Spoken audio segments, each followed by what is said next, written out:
Yeah. Now it is my pleasure to welcome here our first keynote speaker, Vera Demberg for the Saarland University. Vera is one of the persons who interestingly combines natural language processing and experimental psycholinguistics. And therefore we invited her because her work seems to be really super interesting. So Vera, the floor is yours.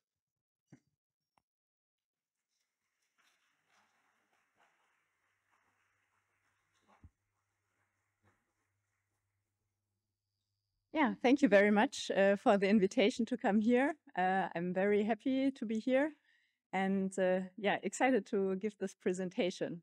So in my talk, I will talk about going towards personalized models of processing difficulty, that is modeling individual differences. And I mean, there's of course many dimensions that one could look at. In my talk, I will only focus on working memory capacity and background knowledge. Now, when I was preparing this talk, I thought back of all the AMLaPs that I've been to, and in particular also the very first AMLaP that I attended. And for me, this was 18 years ago, the AMLaP 2007 in Turku, Finland.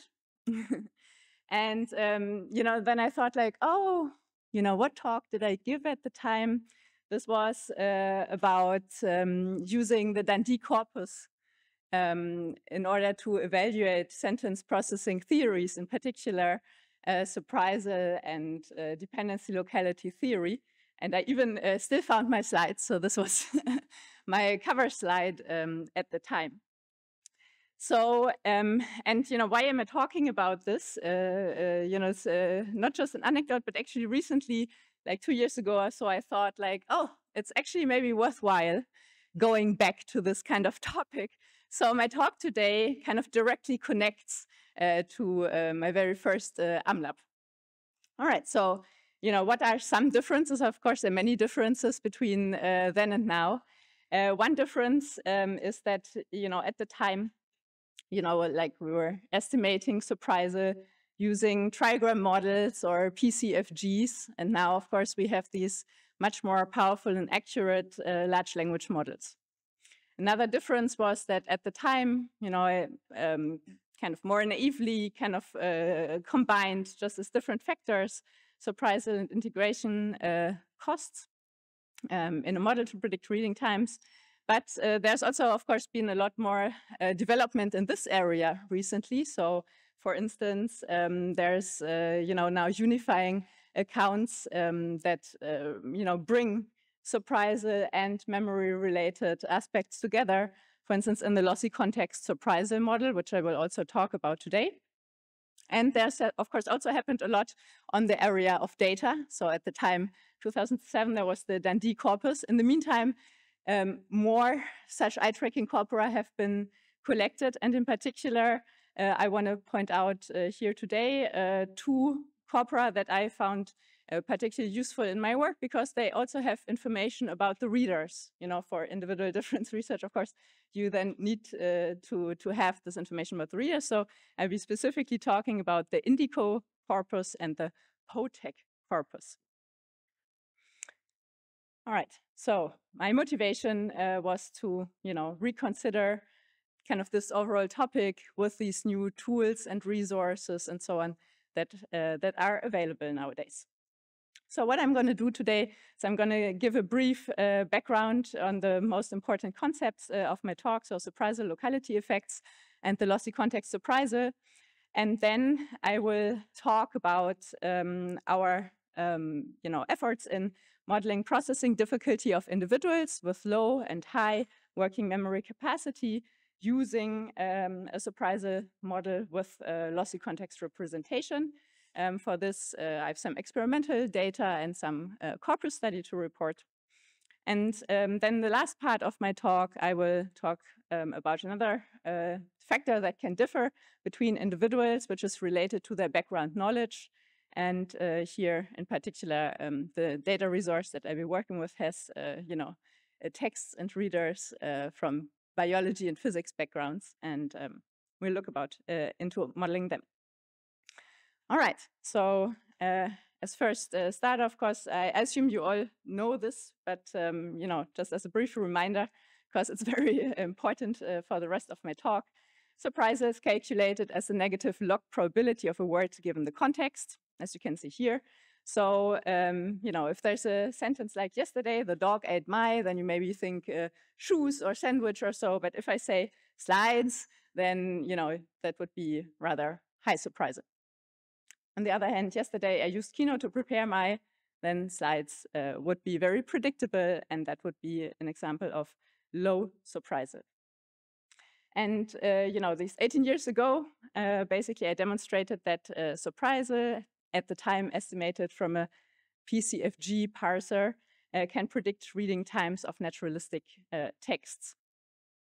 So, and at the time and over the years, basically, there was the idea that, you know, we just need to estimate surprise from more accurate language models, right? Like, let's get better language models, then the predictive accuracy for reading times might also go up. And this was, you know, I think largely true for a long time.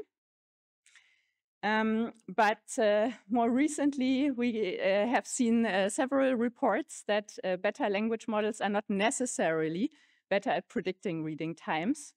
So in particular, that they can be too accurate, basically, on predicting rare words. So what you can see in this graph here is a GPT-2 style model.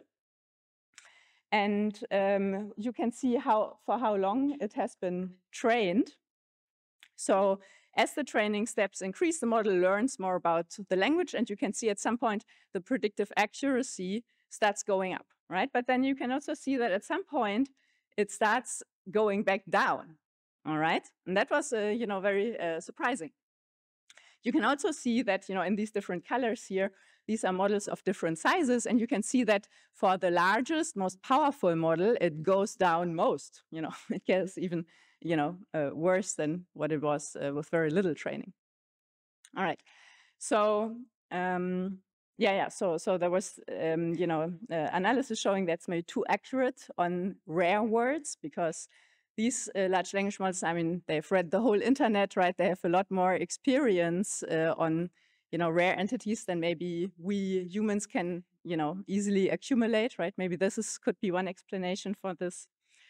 And there's also another recent study that shows that, you know, if you reduce a transformer's superhuman ability to remember very long context, then actually this can improve the reading time prediction again. All right. So, you know, with this in mind, I now want to move on basically to talk about long distance dependencies. So here you can see an example of a long distance dependency. So insinuation and was, in this case, you know, subject and verb depend on one another. But because of this, center embedding in between these, you know, with several constituents occurring, you know, these might be arbitrarily far apart. And, you know, so these long distance dependencies have long been known to cause processing difficulty, first reported as you know, locality effects in Ted Gibson's work, for instance. But in the literature, we've also seen, you know, findings that there's not necessarily always locality effects, that there can also be anti-locality effects, right? So first reported for German, also for Japanese, and so on, right? So that means that sometimes, for instance, in German or Japanese, when there's like the verb, for instance, at the very end, that can be fast, even though there's a long distance dependency, which has been puzzling. Now, what does surprise predict in these cases? Surprise rather predicts the anti-locality effects, okay? So the idea is that, you know, you have this information. I mean, you know, the insinuation, then that blah, blah, blah, blah, blah. You know there has to be a verb coming at some point, and you finish this other constituents in the middle, right? So, you know, there has to be the verb, so there's no reason why there should be, you know, very high difficulty. There's not a high surprise from that point of perspective, right? In particular, if this intervening material gives you more information, right, it may also constrain more strongly what that upcoming open dependency might be, right? And this is why surprisal tends to rather predict anti-locality effects and not the locality effects. Of course, through the years, there have also been various attempts at reconciling surprisal and locality effects. Some are, you know, maybe the majority of them actually relates this to difficulty with working memory retrieval, right? So, for instance, in Basich and Lewis, you know, there's the idea that locality effects occur because of the increased difficulty of retrieving a distant dependent, which maybe has decayed in memory and so on. This was also a direction that I went in, you know, back in the time when I was doing my PhD, trying to reconcile these, right? I thought like, okay, you know, when we predict something, but these predictions may decay by the time that you actually need them, and then, you know, this may lead to difficulty. Now, what I want to talk about today is a different way of thinking about it. So this is kind of the lossy context surprisal, where there's actually no difficulty associated with the retrieval as such. Rather, the idea is that, you know, in this case, you may sometimes attempt to retrieve and you get something, but it's maybe not the accurate, real thing that was there, right? So that there's a noisy representation of the previous context. So the context representation is lossy. And the context may then need to be reconstructed, and there can be errors in how this is done. And these then affect the expectations that you would have. So here's an example. So, you know, this is supposed to represent kind of the lossy context, right? So now we're not fully remembering all aspects of the context. In particular, unfortunately, in this example here also affects the relevant long distance dependency. So if you don't have an accurate representation of this, you know, you might then not be able to have very high, you know, expectation and low surprise when the word occurs. Okay, so this is kind of the underlying idea here. Individuals retain only a lossy and incomplete representation of the prior context. In this case, you know, this slightly changes the way that you should compute surprisal, because in this case, we don't calculate the log probability given the real context, but the negative log probability of a lossy context representation. And in this case, you know, high surprisal on long distance dependence may actually occur when the relevant information is not preserved faithfully. Okay, so now next, let's take a look at an actual way of implementing this. All right, so here I'm showing you the resource rational lossy context surprisal model as proposed in Hahn et al. 2022. Okay, so what you can see here in this graph is first the true context, the report that the doctor annoyed the patient and so on. All right, and now during the training of the model is, you know, has kind of limited capacity to remember previous words, and it learns which ones it should optimally remember or present, right? So this is where kind of these retention probability distribution comes from, okay? So now if our context size isn't large enough to retain all of the words from the previous context, some of them may not be remembered faithfully, like if they're under a threshold, you know, or you know, for instance, if we forget 4, for instance, from this context, or 3 from this context, right? We'd forget the ones with the lowest retention probabilities. So in this case, you know, you would know, oh, something report, something, doctor annoyed the patient. And then, you know, you would need to do some Bayesian inference, basically. So those things that you don't remember accurately, you would try to reconstruct, right? So for instance, as the report that the doctor, or the report by the doctor, or a report about the doctor, and so on, right? So all of these reconstructions could have different probabilities. And crucially, some of these, you know, now change like what kind of word you would expect next, right? And by this, this changes the expectations for upcoming next word compared to the situation where we would have a faithful representation of the context.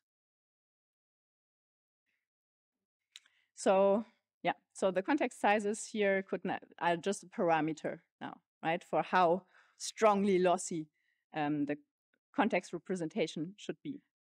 And working memory capacity could be a plausible interpretation of this retention rate, right? So, and this is something that we could test and study on a corpus or in a study.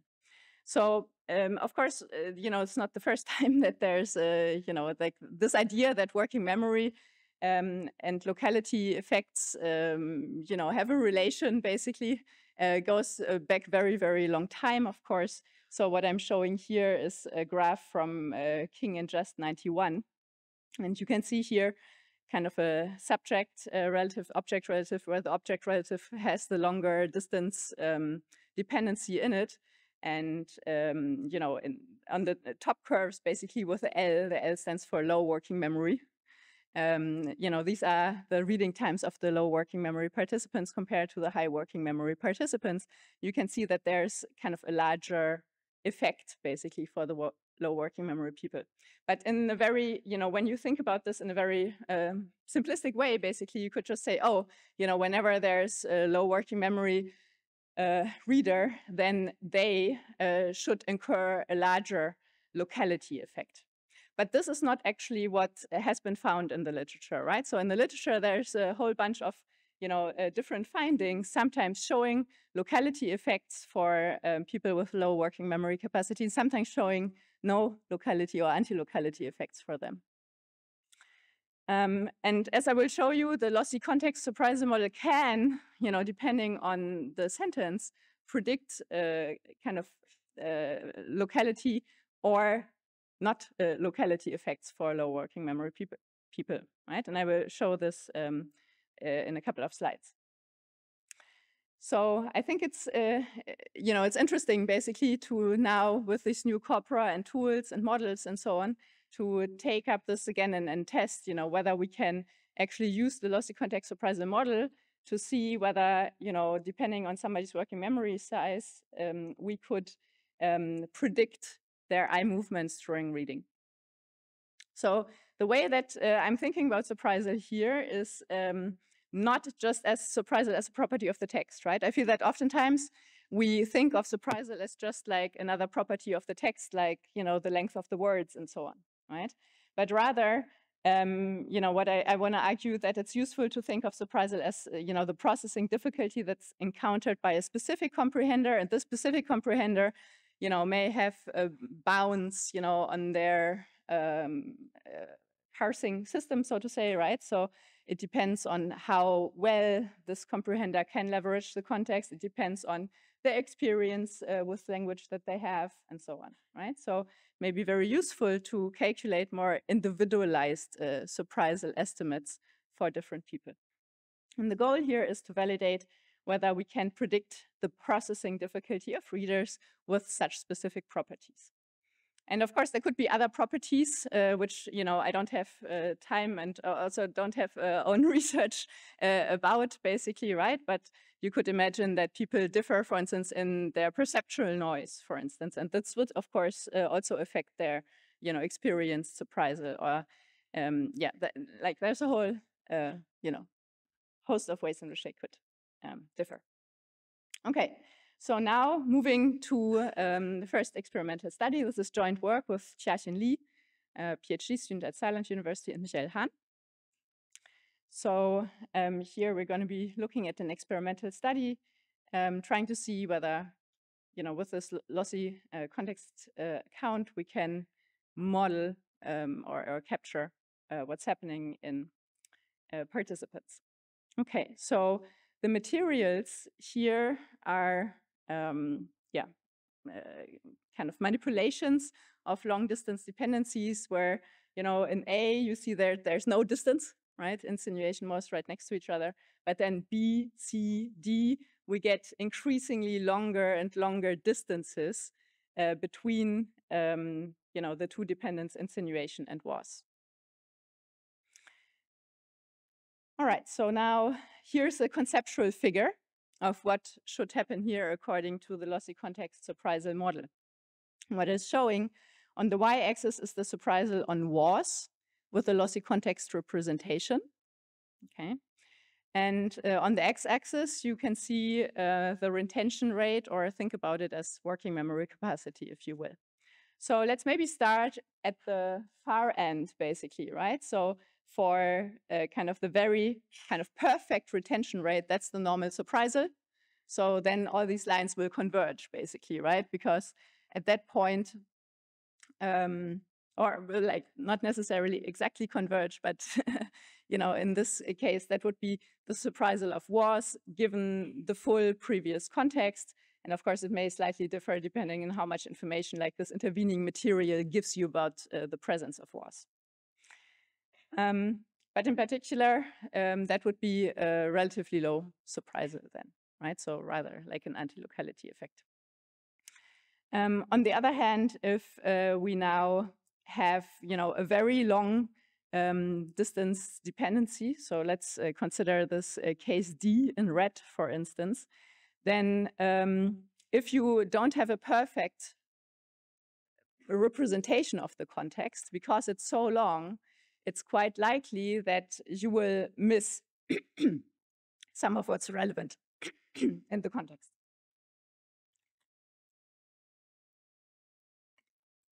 And in this case, this may affect your prediction or expectation that there should be this verb was. And accordingly, you know, as the loss rates gets higher and higher and higher, this way, you know, you should experience a higher surprisal. And now we have these different conditions here because we can then see that for different lengths of dependencies, this should happen at different points for people with different working memory capacities, right? So in particular, you can see here that people with low working memory capacity in this case would be predicted to show a locality effect in the conditions between B and CD, right, C or D. But we would not predict that there would be a locality effect for them between the conditions C and D, right? Why not? Because both of them, you know, they can't remember the context with sufficient accuracy. All right. So in that case, even though they're low working memory people and there is a longer distance dependency, we would not necessarily predict a locality effect there. Whereas for the high working memory capacity people, we would predict this you know, more fully graded effect. Okay, so now how did we test this? So in our experiment, we used the maze task. So here you're always shown, you know, two alternative two words on the screen. So for the first one, you know which one to start with. It's the in this case. And then you always need to select using two keys. In this case, it's the key E and I, you know, to select which one you think should be the next one for continuing the sentence. So the insinuation, that. And now it can happen that people make a mistake, you know. So in this case, they will be presented with the same screen, like given the information, this was wrong. And then they try again, press the other one, and can continue that way. Okay. So what we can measure here is, of course, their decision times, basically. So the reading times for proceeding through this maze. And we can also measure whether they're kind of correct or wrong in the choice of next word. So in our participants, so in our experiment, we collected data from 240 participants, out of which, 231 are valid data. We have 44 items of this type that I showed you before.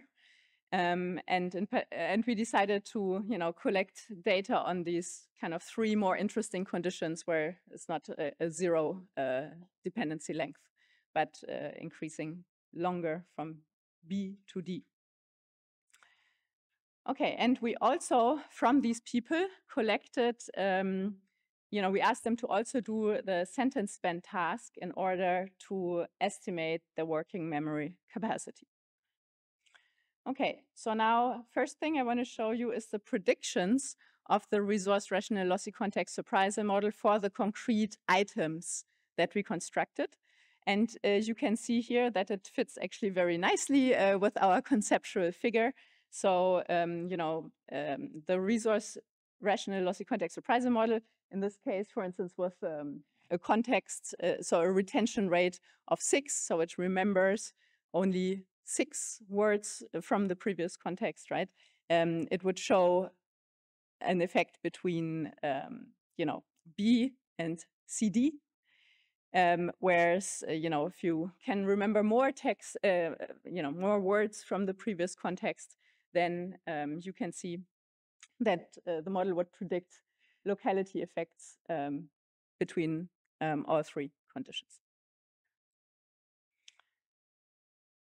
All right. So the magnitude of these locality effects importantly differs based, in this case, it's, the surprisal estimates essentially, right? Differs based on the retention rate.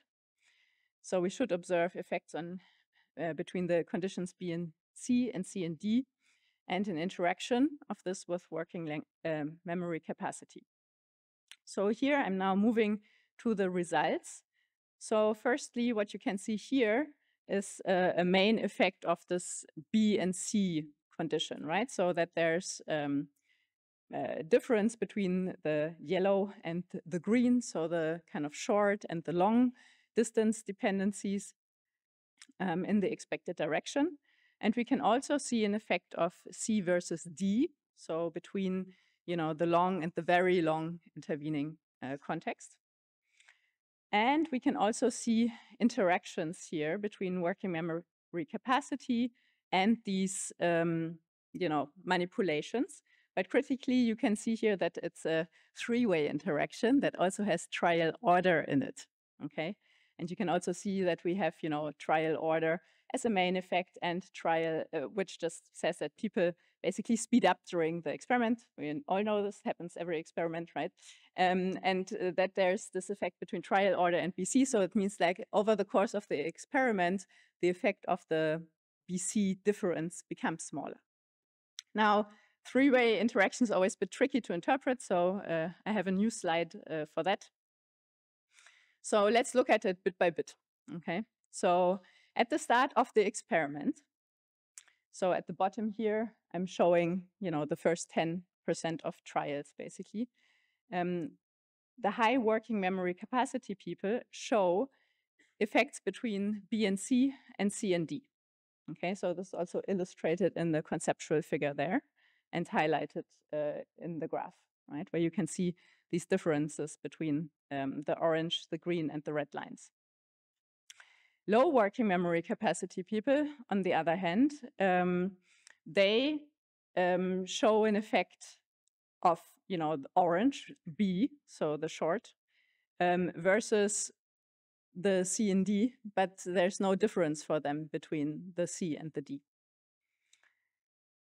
At the end of the experiment, we can see that high working memory capacity people only now show the BC effect. And low working memory capacity people end up looking a little bit more like what the high working memory people looked at the beginning of the experiment. So it seems that people during the course of the experiment, they see lots of these long distance dependencies, they learn to allocate their available memory more effectively, right? Pay attention to these, dependencies and encode this more effectively, I think.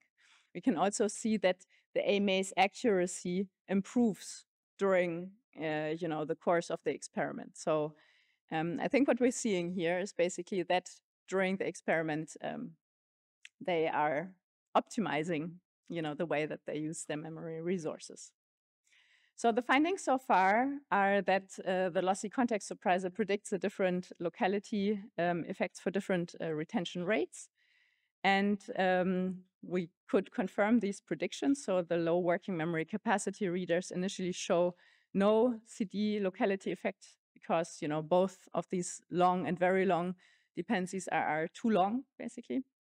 And the high working memory capacity readers show both the BC and the CD effect.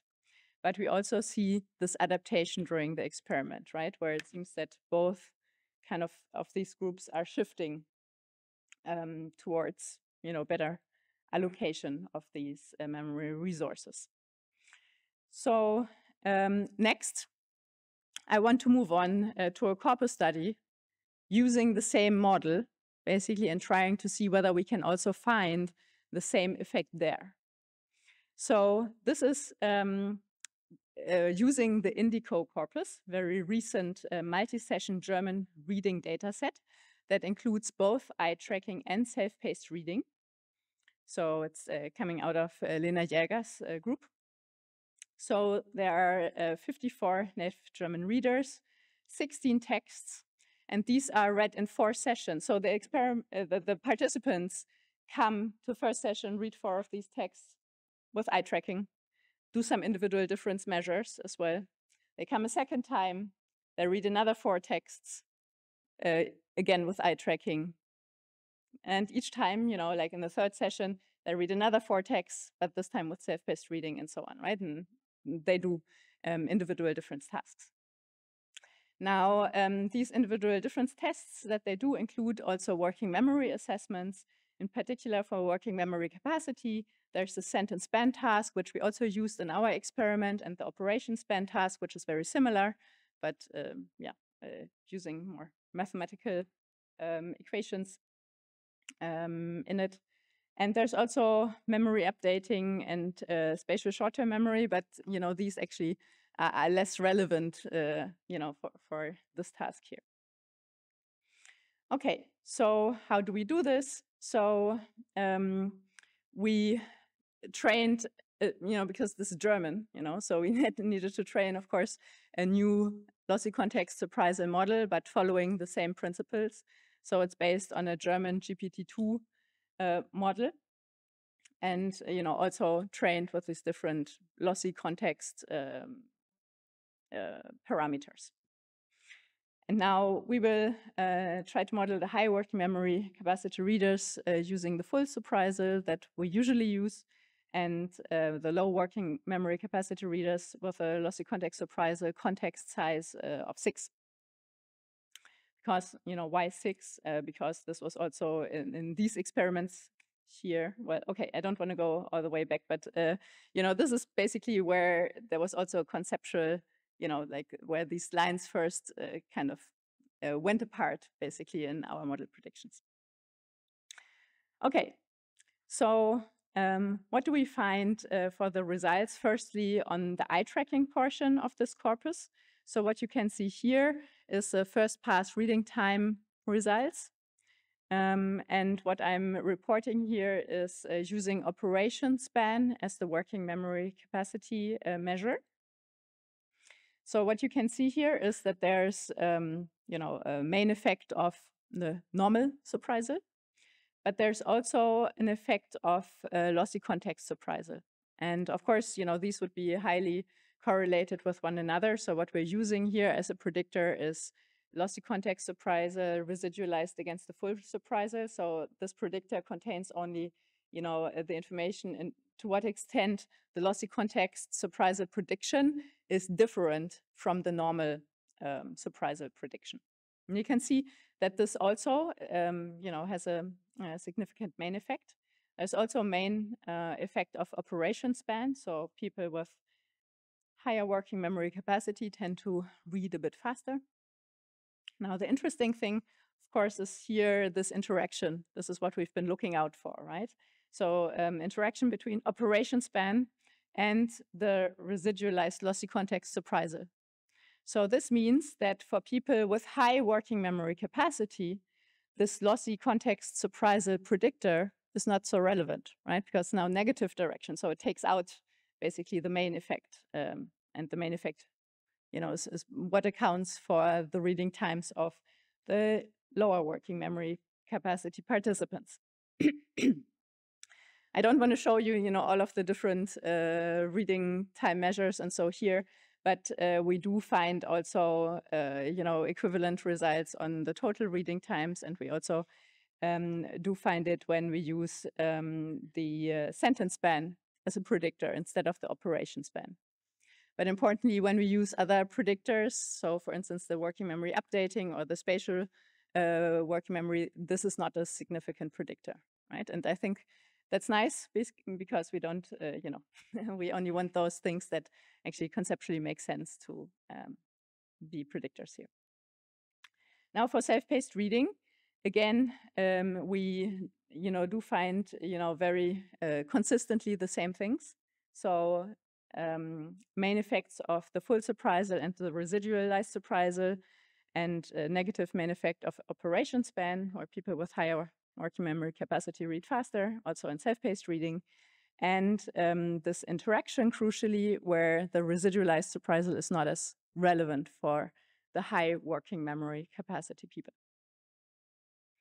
So the conclusion so far is that powerful LLMs allow us to test more specific hypotheses now, right, about how working memory capacity and surprisal might interact and relate to one another. In particular, with this way of, you know, conceptualizing it, we actually, you know, don't have to have a two-factor model, right? We can just say, okay, you know, we have a lossy context representation, and with this, you know, still, you know, surprisal based on this lossy context representation can also account for locality effects and can account for why, you know, sometimes for the same stimuli but different readers, we may see locality effects or not. So the high working memory capacity individuals were well modeled by the full surprisal, while the low working memory capacity individuals' eye movements were better predicted by the lossy context surprisal model.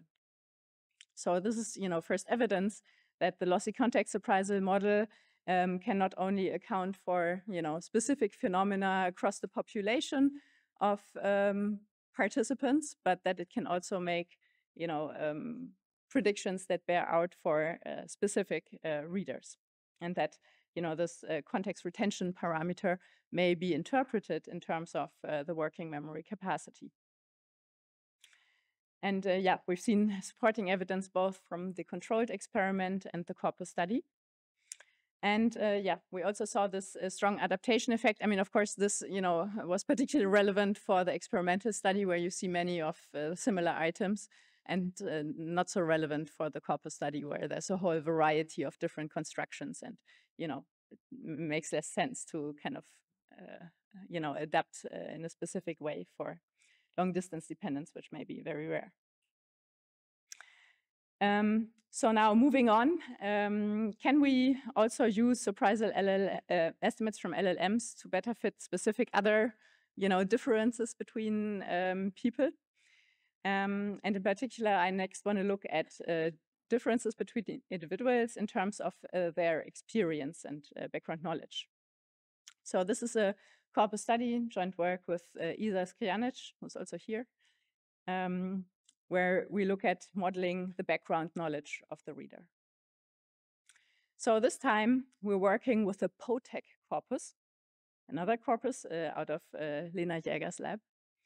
And in this corpus, we have scientific texts on the biology and physics domain. So, and this in German. So you can see here, das Vorhandensein der Polymerase-Kettenreaktion-Produkte feststellen zu können, verwendet man die Gel-Elektrophorese. It's really, really difficult, okay? Especially if you're, you know, not in this domain.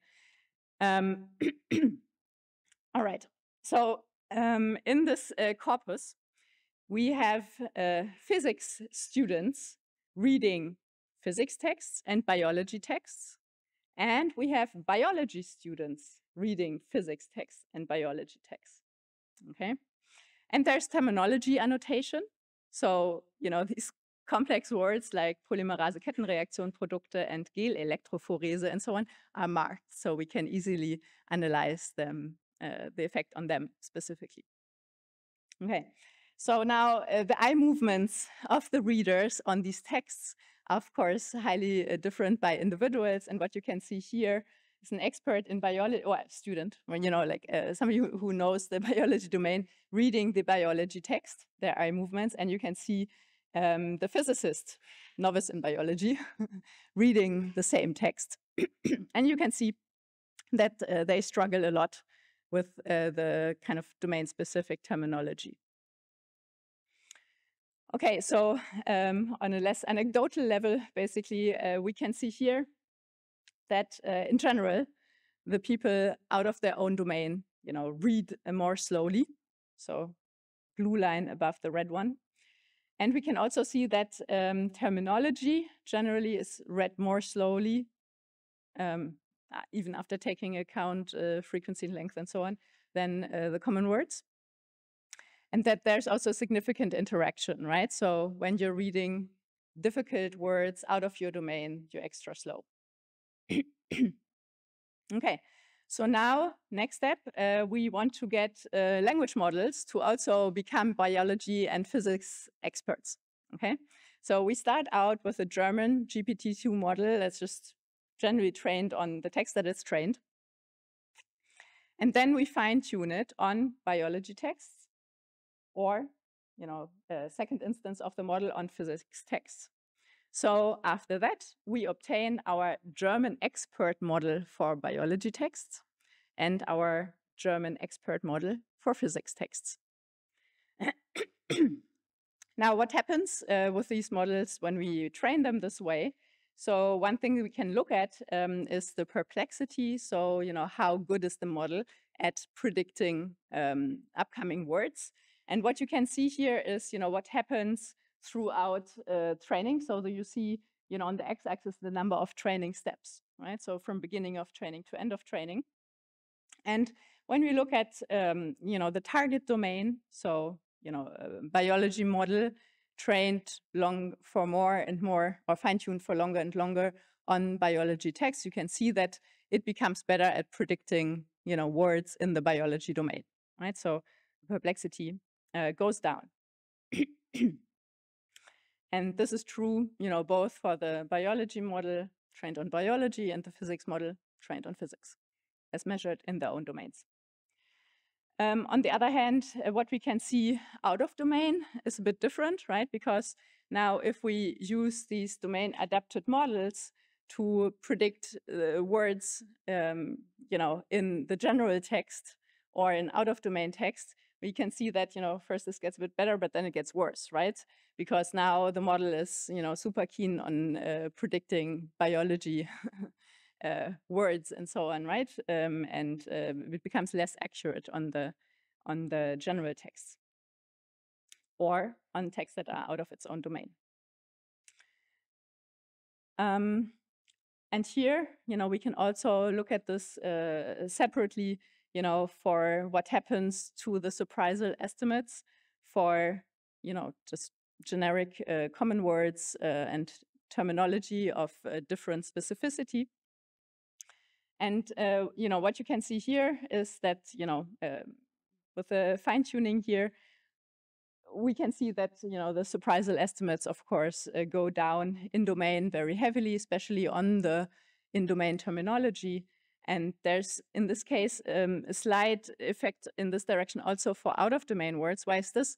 Well, the two domains that we're talking about, physics and biology, they're actually still quite similar, right? So we can take a closer look at this. This is the vocabulary overlap, as one way of quantifying how similar these domains are.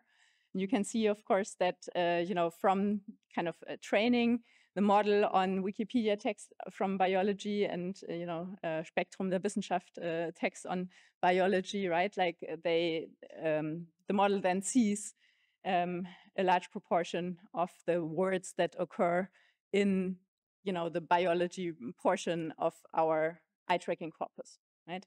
But even when we train it on physics text, it sees, quite a few of these scientific genre words, basically, right?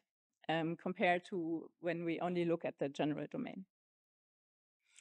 Okay, so now let's see how good these models are at predicting the reading times of the participants. Now, what you can see here from yellow to red basically is how much better is a model that has been trained on these domains compared to a model that's just, generically trained on the general text. So for more and more fine-tuning on the x-axis here, we see more and more fine-tuning on biology texts. On the y-axis, we can see more and more fine-tuning on physics texts. And the way that this is evaluated is that the eye movements of biologists are predicted using the surprisal values from the biology adapted model. And the eye movements of the physicist readers are predicted basically by the surprisal estimates from the physics fine-tuned model. Okay. And now what we can see here is that, the models get better, but also we mustn't overdo it, of course, right? So we could get, by fine-tuning for longer and longer and longer on our specific domains, we might get kind of, domain idiot models, basically, that only know their domain and then, behave differently again from our human readers. Okay. So the reading times are explained much better here when we actually fit the surprisal estimates to the reader instead of using just generic same surprisal estimates for everybody. Now, here's a comparison for reader alignment versus text alignment. So, on the right part, this is the figure that I already showed you. Here in the first part of the slide, you can see what happens when you do text alignment. This is what, from an NLP perspective, what we usually do, that we say like, oh, we have a text that has biology content. Let's use a language model that is fine-tuned on biology, right? Now, I want you to observe that the colors here in this one aren't as dark as there, right? So, fitting the language model to the text is not as good in terms of predicting reading times as fitting the surprisal predictions to the reader, right? It matters who is the reader, right? So you should model, when a biologist reads a physics text, you should use the surprisal estimates from the biology domain, basically, and not from the physics domain in order to model their eye movements.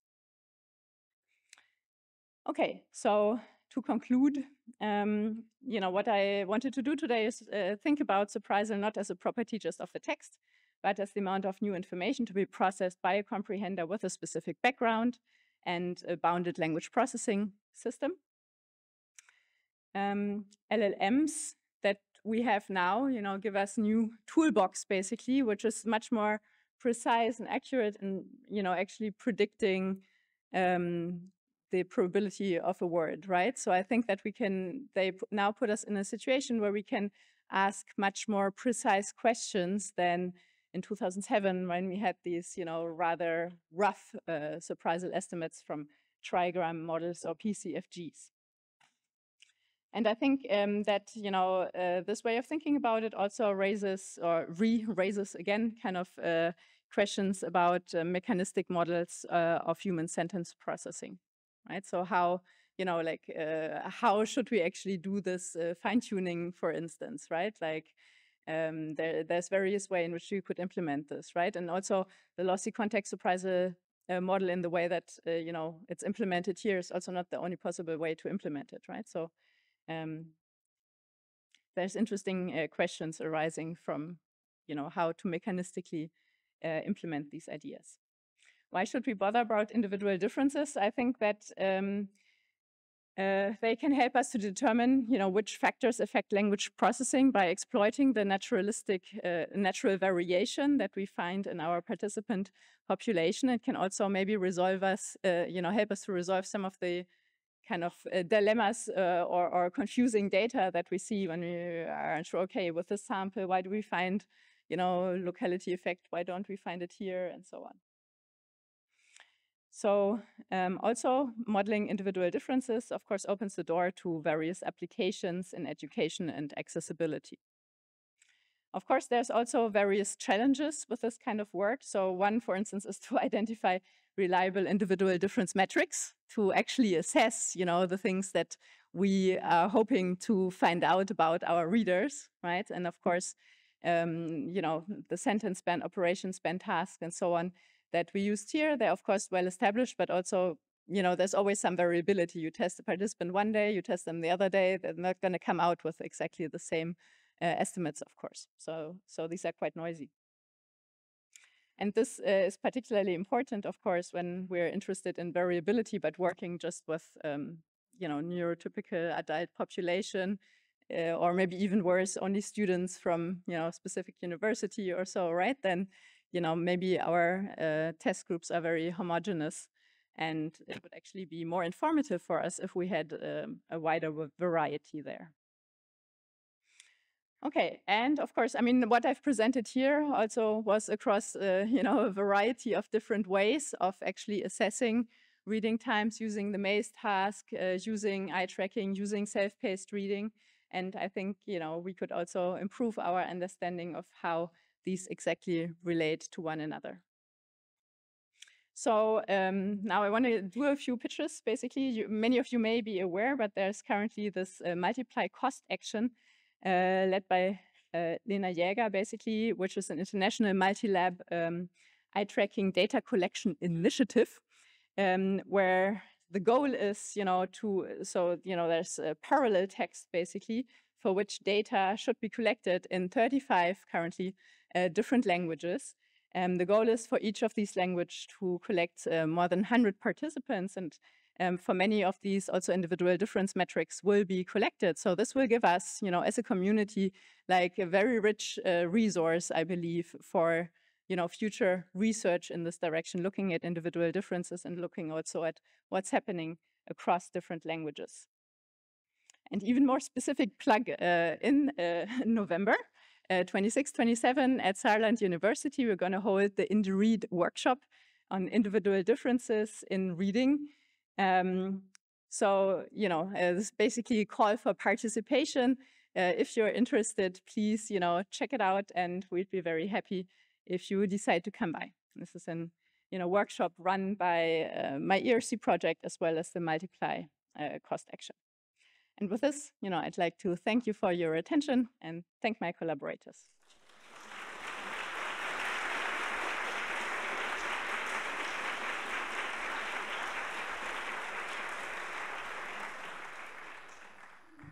Thank you very much for a wonderful talk. And now we have time for discussion.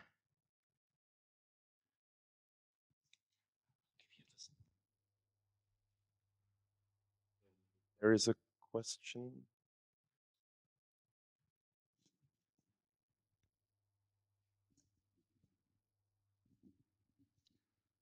Thank you. Cristiano Chesi from USP Pavia. Thank you. Very, very enlightening talk. I have actually a pretty sympathetic understanding of working memory from our background, which is featural sensitivity, dating back to Grillo's dissertation, in which you essentially care about the features and you might detect differences, for instance, for those features with trigger agreements. So my question is related to your gaze task.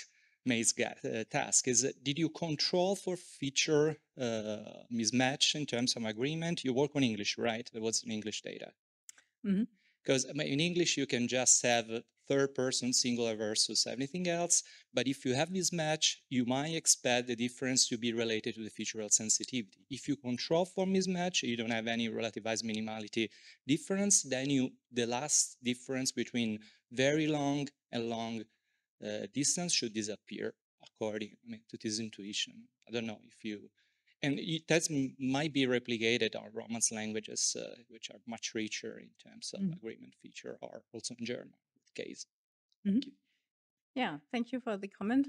I mean, one thing that maybe should also be said about the maze task is that in addition, of course, it also always depends a bit on, what is like the other word that is the competitor that is shown. Here we have used, basically a maze tool, basically, that automatically makes suggestions for good competitors. But it's true, right, that if these, would be chosen in a specific way, right, like you would also see effects on the maze task here, right? And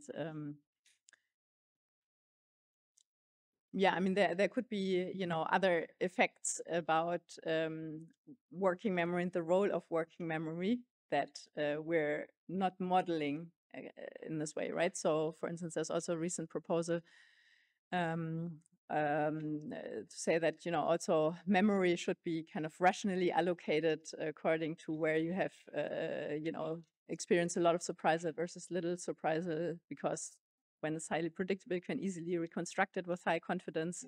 When there's high surprise, then, it's worthwhile, encoding it better and so on, right? So I think there's, various ways in which we can also make the model of memory representation kind of a lot more sophisticated and realistic. Thank you. Thank you. Other questions? There's Nino. Hi, Nino Grillo from University of York. Thank you for your talk. It was really nice. I have a question which, if you remember Gibson 98, he has this discussion about how the the memory cost function does not keep increasing as we increase the distance between the two dependent elements, right? Yeah. And it flattens out, right? So you have this flattening as you keep increasing elements intervening, then you just don't get more and more complexity. Do you think you can capture that?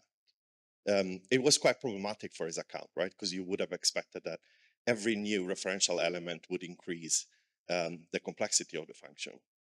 Do you think you can capture this flattening with your? So you see this effect, right? That your difference between, I don't remember if it was B and C, like the intermediate one and the more complex one, is sort of flattens out at the end. Yeah. So one related thing also discussed at the time is what are the words that are intervening in between, if they're more similar, if they're all animate and so on, right? To some extent, this now depends on, how sophisticated would you make, this lossy context component, right? Like, would it reflect, in the way that it's implemented here is just, kind of optimized for trying to keep the most relevant things to still make correct predictions. But you could imagine incorporating, other ways basically of saying, what is exactly remembered about the context, and are there some things where interference happens, for instance, right? And, this, of course, then would, it's not so easy to say like, oh, yes, it would, make these predictions or not make these predictions because, these become much more nonlinear, let's say, than in kind of the very kind of simple models that we had, where we just said, oh, like the distance is longer, or there's more number of things intervening and so on, right? So I think it would be very worthwhile testing. Another question there. Hi, thank you very much for the interesting talk. I have a question about the experiment on locality effects. The three conditions do not only vary in length, but they also vary in embedding depth. And I was wondering if you could say something about your thoughts on the contribution of the structure of the input. Thank you.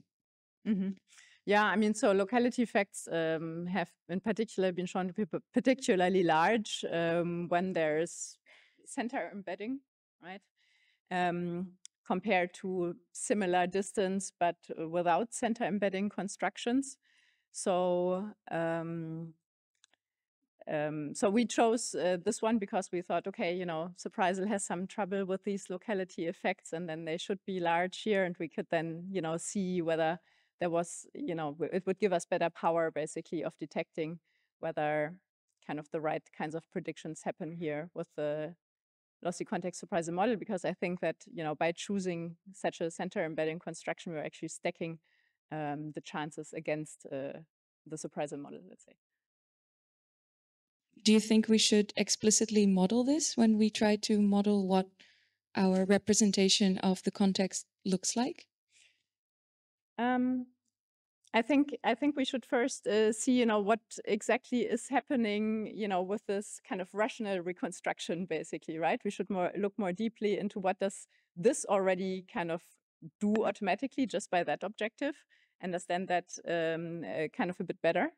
And then we could decide whether it's necessary, right, to specifically model that as well. So this is something ongoing from my perspective. Thank you.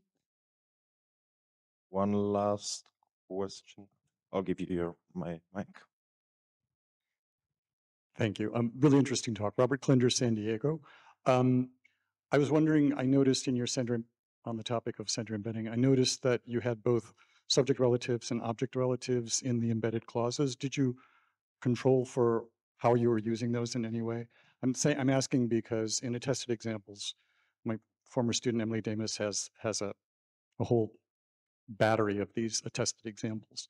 Typically, they're going to be subject relatives. I noticed, I think in the most deeply embedded clause, you had an object relative. So was that manipulated in any way, or was it arbitrary? Yeah, so in this experiment here, we did not specifically control it, but we used the stimuli from another experiment that had, looked into it. But, for our purposes here, we did not specifically. Yeah. The other question I had was, I noticed in the eye tracking data from the second experiment that there were actually significant effects of word frequency and word length as well. Yeah. And I was wondering, that's sort of reminiscent of the old Warren and Gibson studies showing how, pronominal forms tend to occur in the more embedded sentences in order to reduce the discourse processing load. And there are also sort of effects of frequency. So often indexical pronouns will show up in the embedded clauses and so on. I was just wondering if you looked at any of those effects at all. And if you have I mean, we always include these basic effects of length and frequency because especially in corpus data, they're never controlled. Sure. Right? Yeah. And I think for frequency, of course, thinking about this individual difference root, of course, there's also the question, what frequency should it take, similar to surprisal, actually, right? Like, in order to know whether there's an effect of them beyond, what should be in the surprisal effect already. But there's also, a whole rich literature that has looked at, to what extent do frequency effects persist beyond surprisal effects. So, this is why we also keep them in as predictors here. But they're not, they're not individualized frequency estimates obviously. Here. Yeah, okay, thank you. Thank you very much. Our time is up. Thank you.